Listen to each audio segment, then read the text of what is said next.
Hey, taco lovers. Today we're serving up something extra special, not just for your body, but for your soul too. It's called the compassion taco. This isn't just taco. It's a reminder that what we put out into the world, from passion to kindness, comes back to us in beautiful ways. We're keeping it super fresh and super local. Today's taco features tender tri-tip and crunchy Swiss chard, both from a local farmer's market. We're also using warm homemade tortillas. Kindness, like this tri-tip, takes time. It's about slowing down, being present, and putting love and maybe a little bit of mango into the process. Cooking for yourself is great. Cooking with compassion, that's next level wellness. Here's a quick tip.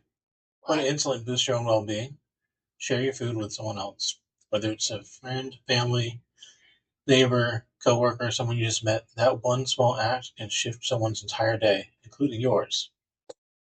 Studies show that when we practice kindness, our brains release serotonin, the feel-good chemical.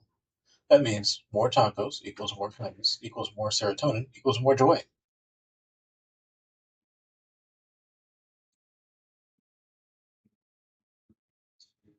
Mm. That's love right there. That's compassion and taco. So here's your challenge this week. Make a compassion taco. Make two and give one away. See how that feels. Remember, wellness isn't just green juice and yoga. It's how we show up for you.